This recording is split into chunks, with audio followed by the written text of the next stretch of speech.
घोटकी सॼे मुल्क वांगुरु घोटकी में बि जश्न ईद मिलादुन्नबी सल्लल्लाहु अलैहि वसल्लम मज़हबी जोश ऐं जज़्बे सां मल्हाई वई। घोटकी जे मुख़्तलिफ़ इलाइक़नि मां नंढा वॾा मिलाद जा जुलूस कढिया विया, जिते मरकज़ी जुलूस मदरसा गौसिया फरीदिया मस्जिद नूर खां कढियो वियो।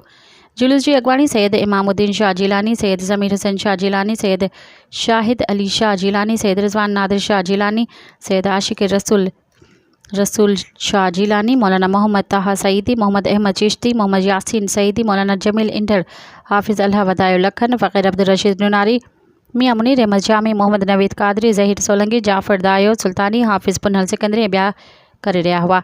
जुलूस में आशिकाने रसूल वॾे अंग में शिरकत कई ऐं फ़िज़ा लब्बैक या रसूल अल्लाह जी सदाउनि सां गुंजी वई।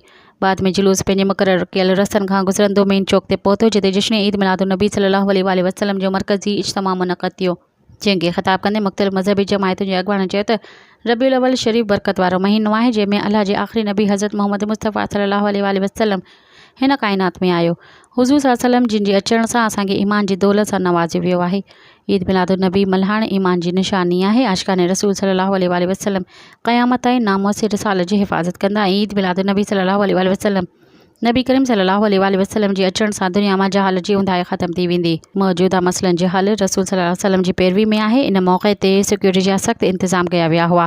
पुलिस एहलकारनि सां गॾु रेंजर्स जा एहलकार पिणु मुक़ररु कया विया हुआ।